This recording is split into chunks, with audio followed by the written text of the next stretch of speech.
ரவி ஸ்ருதியோடைய அம்மாகிட்ட ரொம்ப கோவமாக சொல்கிறாங்க. என்னதான் இருந்தாலுங்க ஆண்டி, நீங்கள் இது மாதிரியெல்லாம் நீங்கள் பேசியிருக்கக்கூடாது. நீங்கள் இது மாதிரிலாம் பண்ணுவீங்கன்னு நான் கொஞ்சம் கூட எதிர்பார்க்கல. உங்கள் மேலே வச்சிருந்த நம்பிக்கையில் தான் நான் எங்கள் அம்மா இங்கே கூட்டிகிட்டு வந்தேன் அப்படின்னு சொல்லிட்டு இருக்கிறாங்க. இல்லைம்மா அப்போலாம் தெரியாமல் நடந்துருச்சு அப்படின்னு சொல்கிறாங்க. எதுங்க ஆண்டி தெரியாமல் நடந்துச்சு? ஒரு பொருளை காணோம் அப்படின்னா உடனே வந்துட்டு எங்கள் அம்மா தான் எடுத்திருப்பாங்கன்னு சொல்லிட்டு எப்படி நீங்கள் நினைக்கலாம் அப்படின்னு சொல்லிட்டு இருக்கிறாங்க. இதை பார்த்துருக்க ஸ்ருதியும் சொல்கிறாங்க, மம்மி நீ பண்ணதெல்லாம் சுத்தமாக சரியில்லை அப்படின்னு சொல்லிட்டு இருக்கிறாங்க. இதை பார்த்துருக்க ஸ்ருதியோடைய அப்பா இருக்காங்க. என்ன ஏதுன்னு சொல்லிட்டு தேடி பார்த்துட்டு மற்றவங்களாம் கேட்டு அதுக்கப்புறம் நீ வந்துட்டு சம்மந்திக்கிட்ட சொல்லியிருக்கலாம்ல அப்படிங்கிற மாதிரி வந்துட்டு ஸ்ருதியோடைய அப்பாவும் சொல்கிறாங்க. இங்கே பாருங்கப்பா, எங்கள் அம்மா பண்ணதெல்லாம் சுத்தமாக சரியில்லை. வீட்டுக்கு அவங்க எங்களை 2 பேர்த்தையும் நம்பி இங்கே வந்திருக்காங்க. அதுவும் குறிப்பாக என்னை நம்பி இங்கே கூப்பிட்டு வந்தேன் நான். அவங்கள இப்படி வந்துட்டு ரொம்ப ஹர்ட் பண்ணுற மாதிரி நடந்துக்கிட்டு எனக்கு சுத்தமாக பிடிக்கவே இல்லை அப்படின்னு சொல்லிட்டு இருக்கிறாங்க. இல்லைம்மா நான் தான் தப்பு பண்ணிட்டேன், நான் என்ன இருந்தாலும் பரவாயில்லன்னு சொல்லிட்டு நான் அவரு கூடயே போயிருந்துருக்கணும். வசதி வாய்ப்பு அங்கே போனால் நல்லா இருக்காதுன்னு சொல்லிட்டு என்னமோ நினச்சி நான் இங்கே வந்தேன். கடைசியில் வந்துட்டு சுத்தமாக இங்கே வந்துட்டு எனக்கு மதிப்பு மரியாதை எதுவுமே இல்லைங்கிறத எனக்கு தெரிஞ்சுக்கிட்டேன். இதுக்கு மேலே நான் இதுக்கு மேலே ஒரு நிமிஷம் கூட இங்கே இருந்தால் அது எனக்கு ரொம்ப அவமானமாக போயிடும், நான் கிளம்புறேன் அப்படின்னு சொல்கிறாங்க. இதை பார்த்துட்டு இருக்கிற ஸ்ருதி வந்துட்டு, ஆண்டி நீங்கள் எங்கே கிளம்புவீங்க அப்படின்னு சொல்லிட்டு இருக்கிறாங்க. இதை பார்த்துட்டு இருக்கிற ரவி சொல்கிறாங்க, ரவி எங்கே பாருங்க ஆண்டி, உங்களுடைய செயினை காணோம் அப்படின்னா அதை நீங்கள் உங்களுடைய ரூமில் பார்த்துருக்கணும். இல்லை அப்படி இல்லையா ஸ்ருதிக்கிட்டேயோ இல்லை அங்கிள்கிட்டயோ நீங்கள் கேட்டுருக்கணும். அதை விட்டுட்டு டேரெக்டாக போய் எங்கள் அம்மாட்ட நீங்கள் என்னுடைய செயினை பார்த்தீங்களா எடுத்தீங்களான்னு சொல்லி கேட்குறதுல என்ன நியாயம் இருக்குது? இதே மாதிரி தான் எங்கள் கல்யாணத்தப்போ வந்துட்டு கூட மீனா அண்ணி வந்துட்டு செயினை கொண்டு வந்து கொடுக்குறக்காக எடுத்துகிட்டு வந்தாங்க. மாலையில் இருந்ததுனால மாலை கழட்டுறப்போ அது தெரியத்தனமும் போயிடுச்சு. அதை கொண்டு வந்து கொடுக்க வர்றதுக்குள்ளே வந்துட்டு திருடிட்டாங்கன்னு சொல்லிட்டு தேவையில்லாமல் வந்துட்டு பேசிட்டீங்க. உங்களுக்கு இதே வேலையாக தான் இருக்குது. உங்கள்கிட்ட காசு பணம் இருக்குதுன்னா அது உங்களோட வச்சுக்கோங்க. மற்றவங்க எல்லாருமே உங்கள்கிட்ட இருக்கிற காசு பணத்தை ஆசைப்படுவாங்கன்னு சொல்லி இப்படி தப்பாக பேசிட்டு பண்ணிகிட்டு இருக்காதீங்க. நீங்கள் பண்ணது ரொம்ப தப்பான விஷயம். இல்லைம்மாப்ல அது வந்து அப்படின்னு சொல்லிட்டு இருக்கிறப்போ உடனே வந்து ஸ்ருதி சொல்கிறாங்க, ஏம்மா நான் தான்மா டேபிள் மேலே இருக்குதுன்னு சொல்லிட்டு ஏன் இப்படி வச்சுருக்காங்கன்னு சொல்லி எடுத்து கொண்டுட்டு போய் ரூமில் அதுவும் கண்ணாடி பக்கம் வச்சுட்டு நான் வந்துட்டேன். நீ சாதாரணமாக தேடி இருந்தால் கூட யார்ட்டையும் கேட்க தேவையே இல்லை. அதை விட்டுட்டு ஒரு பொருளை காணாங்க வச்ச இடத்துல இல்லைங்கிற அடுத்த செகண்டே வந்துட்டு ஆன்டிகிட்ட கேட்டது தப்பு அப்படின்னு சொல்கிறாங்க.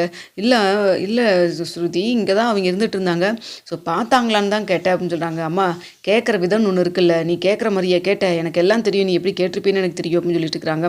அடுத்த வந்துட்டு இங்கே விஜயா வந்துட்டு சரிம்மா நான் கிளம்புறேன் அப்படின்னு சொல்கிறாங்க. இதை பார்த்துட்டு இருக்க ரவி சொல்கிறாங்க, அம்மா எங்கம்மா நீ போவ அப்படின்னு சொல்லிட்டு. பரவாயில்லடா ஒன்றும் பிரச்சனை இல்லை, உங்கள் அப்பா எங்கே இருக்கிறாரோ அங்கேயே நான் போய்க்கிறேன். மீனா நீ வீட்டுக்கா, அங்கே வீடு ரொம்ப சின்னதாக இருக்கும் அப்படின்னு சொல்கிறாங்க. இதை பார்த்துட்டு இருக்க ஸ்டுடியோட அப்பா சொல்கிறாங்க, ஆமாம் ஆமாம் நம்ம துளியூண்டு தான் முன்னாடி நான் உள்ள வெளியில் போட்டிக்க வச்சுருக்கோம்ல அந்தளவுக்கு கூட கிடையாது, அவ்வளோதான் வீடே அவ்வளோதான் இருக்கும் அவங்ககிட்ட எல்லாம் அப்படின்னு சொல்லிட்டு இருக்கிறாங்க. அங்கிள் வீடு சின்னதாக இருக்கலாம், ஆனால் அவங்க மனசு ரொம்ப நல்ல மனசு, வரவங்களை எல்லாம் ரொம்ப நல்லா பார்த்துப்பாங்க. அது மட்டும் இல்லாமல் இது மாதிரிலாம் வந்துட்டு ஆன்ட்டி பேசுகிற மாதிரிலாம் யாரும் அங்கெல்லாம் பேசவே மாட்டாங்க அப்படின்னு சொல்லிட்டு இருக்கிறாங்க. இதை பார்த்துட்டு இருக்கிற விஜயா சொல்கிறாங்க, நான் கிளம்புறேன்டா அப்படின்னு சொல்லிட்டு இருக்கிறாங்க. அப்போ வந்துட்டு இல்லைம்மா இருமா நான் வேறு ஏதாவது வீடுக்கு இது எதாவது பார்த்து உனக்கு அரேஞ்ச் பண்ணுறேன் அப்படின்னு சொல்லிட்டு இருக்கிறாங்க. எங்கள் மாப்பிள்ள ஒரு தப்பு நடந்துச்சுன்னா இதுக்காக வந்து இப்படிலாம் கோவிச்சுட்டு போனால் என்ன அர்த்தம்? நானும் வந்தால் பிடிச்சி பார்க்குற காஃபி சரியில்லை, சாப்பாடு சரியில்லை, நாங்கள் இப்போ அடுத்து இதுதான் சான்ஸ்னு சொல்லிட்டு இங்கேருந்து கிளம்புறாங்க. அப்படி தானே? அது வந்துட்டு என் மேலே தப்பான ஒரு பேரை கட்டி விட்டு கிளம்புறாங்க. அப்படி தானே? என்ன சம்மந்தி இது இப்படிலாம் அப்படிலாம் நான் நினைக்கலைங்க. உங்களுடைய கேரக்டர் எனக்கு கொஞ்சம் செட் ஆகலை. அது மட்டும் இல்லாமல் வந்த நாள்லேருந்து எனக்கு ஏதோ அவரை விட்டுட்டு இருக்கவும் முடியல, அதனால தான். மற்றபடி நீங்கள் எதுவும் தப்பாலாம் நினச்சிக்க வேண்டாம் சரிங்களா, நான் கிளம்புறேன் அப்படின்னு சொல்கிறாங்க. ரவி வந்துட்டு வாமா கொண்டு வந்து நான் விட்டுட்டாவது வரேன் அப்படின்னு சொல்லிட்டு இருக்கிறாங்க.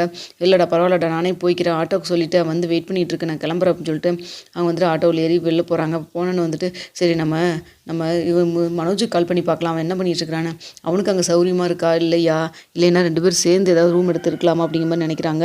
சரின்னு சொல்லிட்டு மனோஜுக்கு கால் பண்ணுறாங்க. கால் பண்ணா மனோஜ் எங்கடா இருக்க அப்படின்னு சொல்லிட்டு இருக்கிறாங்க. ஆமாம் எங்கம்மா இருப்பேன் நான், இதான் இங்கே தான் ஷோரூமில் தான் இருக்குது அப்படின்னு சொல்கிறாங்க. உன்னை பார்க்க வரட்டுமாடா அப்படின்னு சொல்கிறாங்க. என்னம்மா இப்போ வா அப்படின்னு சொல்லிட்டு ரொம்ப ஷாக்காக கேட்குறாங்க. ஏன்டா நம்ம கடைக்கு வரதுக்கு ஏன்டா உங்கள்கிட்ட நான் பர்மிஷன் கேட்கணுமா என்ன? அதுக்கு இல்லைம்மா இப்போ வரையே ஏன் என்னாச்சு அப்படின்னு சொல்கிறாங்க. ஏன் உங்கள்கிட்ட எல்லாத்தையும் சொன்னா தான் நீ என்னை வர சொல்லுவியாடா அப்படின்னு சொல்கிறாங்க. அதுக்கு இல்லைம்மா அப்படின்னு சொல்லிட்டு ஃபோனை வைடா அப்படின்னு சொல்லிட்டு வச்சுட்டு அடுத்த செகண்டே வந்துட்டு கடைக்கு போகிறாங்க. அங்கே போனால் பார்த்தா ரோகிணி அங்கே தான் உட்காந்துருக்காங்க. ரோகிணியை பார்த்தோன்னே ஏய் நீ எதுக்கு இங்கே வந்திருக்கிற அப்படின்னு சொல்லிட்டு இருக்கிறாங்க. என்னங்க ஆண்டி தங்குற இடம் இல்லாமல் பையும் கையுமா வந்துட்டு எங்கேயோ போயிட்டு வந்து இருக்கிற மாதிரி இருக்கு அப்படின்னு சொல்கிறாங்க. இங்கே பாரு உன் வேலை என்னமோ அதை பாரு, நான் எங்கேயோ போகிறேன் எங்கேயோ வர, அதை பற்றி உனக்கு என்ன, நீ எதுக்கு இங்கே வந்திருக்க என் பையன் கடைக்கு அப்படின்னு சொல்கிறாங்க. ஆண்டி உங்கள் பையன் கடைக்கு உங்களுக்கு எவ்வளோ தூரம் உரிமை இருக்கோ அதே அளவை விட எனக்கு அதிகமான உரிமையாக இருக்குது. இது மனோஜோட கடை, இது என் ஹஸ்பண்டோட கடை, நான் வந்து இங்கே உட்காரதுல என்ன தப்பு அப்படின்னு சொல்கிறாங்க. ஏய் அந்த காலமெல்லாம் மலை ஏறி போயிடுச்சு, நீ எதுக்கு இங்கே வந்துட்டுருக்க, மனோஜ் இவளையெல்லாம் எதுக்குடா உள்ளே விட்டுருக்குற நீ அப்படின்னு சொல்லிட்டு இருக்கிறாங்க. இல்லைம்மா அவள் என்னை பார்க்க வந்தால் 2 வார்த்தை பேசிகிட்டு இருந்தால் அதுக்குள்ளே கஷ்டமாக வந்தாங்க, நான் பேச போயிட்டேன், நீங்கள் வேறு கால் பண்ணிட்டு இருந்தீங்க, அதான் என்னன்னு கூட இல்லைங்க பேச முடியல, அவகிட்ட பேசுறதுக்கு என்னடா இருக்குது அப்படின்னு சொல்கிறாங்க.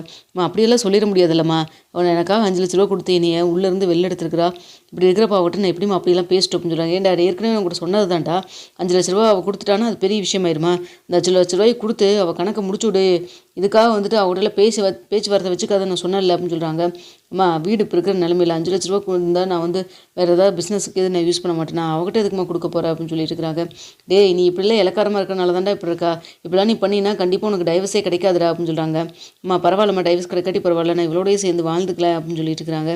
டேய் நீ எல்லாம் சொன்னால் கேட்க மாட்டேன் அப்படின்னு சொல்கிறாங்க. மனோஜ் உன் கூட இருக்கவங்களாம் என்னையும் உன்னையும் பிரிக்கிறதுக்காக தான் பார்த்துட்ருக்காங்க, நீ தான் கொஞ்சம் ஜாக்கிரதையாக இருந்துக்கணும், நான் வரட்டுமா மனோஜ் அப்படின்னு சொல்லிட்டு கிளம்புறாங்க. கிளம்பி போனதுக்கப்புறம் என்னடா அதெல்லாம் அவள் திரும்ப எடுத்து போய் பேசிட்டு போயிட்டுருக்கிறா, நான் பேசுறது கூட ஒழுங்காக காது கொடுத்து கூட கேட்க முடியாத அளவுக்கு என்னை வந்து துச்சமாக பேசிட்டு போகிறான். இப்படி இருக்கிறப்ப அவகிட்ட எதுக்குடா நீ பேச்சுவார்த்தை வச்சுட்டுருக்கிறேன், நீ உன்னை தனியாக அனுப்புனது தப்பாக போச்சு இல்லை அப்படின்னு சொல்கிறாங்க. அதெல்லாம் ஒன்றும் இல்லை, சரி எங்கடா அந்த கடையில் தான் தங்கிட்டு இருக்கிற, இல்லை வசதியாக இருக்கா அப்படின்னு சொல்கிறாங்க. எங்கம்மா நைட்டு தூங்கவே முடியல, இந்த சந்தோஷ் வேறு குரட்டையை போட்டுக்கிட்டு எலி தொல்லை வேறம்மா, என்னால் முடியலம்மா தூங்கவே முடியலம்மா அப்படின்னு சொல்கிறாங்க. இப்படி ஏதாவது நடக்கும் தெரிஞ்சுதான் சரி ஓகேன்னு சொல்லிட்டு நானும் வந்துட்டேன்டா. ஏன் ரவி வீட்டில் என்ன ஆச்சு அப்படின்னு சொல்கிறாங்க. இல்லை மேடா அங்கெல்லாம் இருக்க முடியாதுடா, அவங்க அம்மா பற்றி உனக்கு தெரியும்ல. ஆமாம் அவங்க சும்மா பணம் காசுன்னு பேசிகிட்டு இருப்பாங்க, அது மட்டும் இல்லைடா தேவையில்லாமல் பிரச்சனையாயிருச்சு அப்படின்னு சொல்லி நடந்த விஷயத்தில் சொல்கிறாங்க. ஏம்மா இது சும்மா விட்டு வந்து நீ திட்டி விட்டு வந்துருக்கலாமல்லம்மா அப்படின்னு சொல்கிறாங்க. விடுடா நம்ம நிலமை இப்போ சரியில்லை, சும்மா திட்டுற அளவுக்குலாம் இப்போ என்னால் எதுவும் யோசிக்க முடியல, சரி ஓகே நம்ம ரெண்டும் சேர்ந்து ஒரு வீடு மாதிரி எடுத்து கொஞ்ச நாள் தங்கிக்கலாமாடா அப்படின்னு சொல்கிறாங்க. என்னம்மா பேசுகிற, அதுக்குள்ளே நிறைய காசு செலவாகுமே, வாடகை கொடுக்கணும், அட்வான்ஸ் கொடுக்கணும், சாமானமெல்லாம் கொஞ்சம் வாங்கி போடணும், அம்மா அதெல்லாம் சரிப்பட்டு வராதுமா அப்படின்னு சொல்கிறாங்க. என்னடா அதுக்காக இப்போ நீ கடையில் தூங்குறங்கிறக்கா நானும் இங்கே வந்து தூங்க முடியுமாடா, 24 மணி நேரம் நான் இங்கே இருக்க முடியுமா சொல்லு பார்க்கலாம் அப்படின்னு சொல்கிறாங்க. அதுவும் கரெக்டு தான், ஒன்று பண்ணுறியா, நான் தங்கியிருக்கிற இடத்துக்கு நீயும் வந்துடுறியா, நீ எங்கடா தங்கியிருக்க, கடையில் தானே தங்கியிருக்க அப்படின்னு சொல்கிறாங்க. அம்மா கடையில் தான் ஒரு நாள் தங்கினமா என்னால் முடியல, அப்புறம் வந்து இந்த ரோகிணி வேறு பார்த்துட்டு கூப்பிட்டா, சரின்னு சொல்லிட்டு இப்போ என்ன நம்ம தங்குறதுக்கு தானே இடம், இப்போ என்ன அவளோட சேர்ந்து வாழ்கிற நான் முடிவு பண்ணியிருக்கோம் அப்படின்னு சொல்லிட்டு சரின்னு சொல்லிட்டு நானும் போயிட்ட மாதிரி ஒன்றும் தப்பு இருக்க மாதிரி எனக்கு தோணலை அப்படின்னு சொல்கிறாங்க. அட அறிவு கட்டவனே அப்படின்னு சொல்லிட்டு திட்டுறாங்க. என்னம்மா இப்படி திட்டுறீங்க அப்படின்னு சொல்லி கேட்குறாங்க.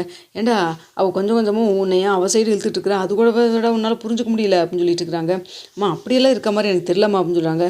சரியாடா டே நீ பண்ணுறதெல்லாம் சுத்தமாக சரியில்லைடா மனோஜ், இப்படிலாம் நீ நடந்துக்காத, எனக்கு தெரியும் நீ இந்த மாதிரி வேலையெல்லாம் பண்ணுவேணும், ஒழுங்காக போய் வேலையை போய் பொட்டு பிடிக்கலாம் தூக்கிட்டு வா அப்படின்னு சொல்கிறாங்க.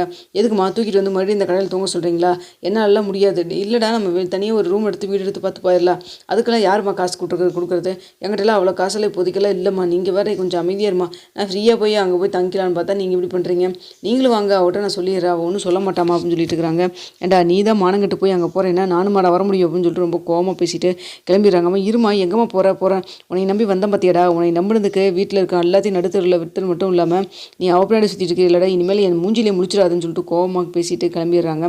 ஏன்னா அம்மா இப்படி தான் கோவத்தில் பேசுவாங்க, அப்போ சரியாயிருவாங்க அப்படின்னு சொல்லிட்டு அதுக்கப்புறம் மனோஜ் அதை கண்டுக்கவே இல்லை. அடுத்த இங்கே விஜயா வந்துட்டு என்ன பண்ணுறதுன்னு தெரியாமல் சரி நம்ம இங்கே மீனா வீட்டுக்கே போவோம் அப்படின்னு சொல்லிட்டு அங்கே போகிறாங்க. பேகை வெளில வச்சுட்டு தான் உள்ளே போகிறாங்க. விஜயா பார்த்தோன்னு வந்துட்டு அவங்க வந்துட்டு முத்து வாமா அப்படின்னு சொல்லிட்டு கூப்பிட்றாங்க. அப்போ உடனே இங்கே சொல்கிறாங்க அண்ணாமலை இவதுக்கிட்ட அங்கே வந்திருக்கிறா, தேவையில்லாமல் இதுக்கிட்ட அங்கே வந்திருக்கா, என்ன நம்ம சந்தோஷமாக இருக்கிறாம என்ன ஏதாவது கஷ்டத்தை கொடுக்கலாமான்னு சொல்லிட்டு வந்திருக்காளா, இவ்வளோ இவன் பையனும் போட்ட ஆட்டத்துக்கு தானே இப்படி தானே நம்ம எல்லாம் நடுத்தூரில் வந்து நின்றுட்டுருக்குறோம் அப்படின்னு சொல்லிட்டு இருக்கிறாங்க. அப்போ இருங்கப்பா எதுக்கு வந்திருக்காங்கன்னு கேட்போம்னு சொல்லிட்டு ஏம்மா என்னாச்சு, ஏன்டா அவங்க அப்பா பார்க்குறக்கு நான் வரக்கூடாதா அப்படின்னு சொல்லி கேட்குறாங்க. இல்லைம்மா அது வந்து அப்படின்னு சொல்லிட்டு கேட்குறாங்க.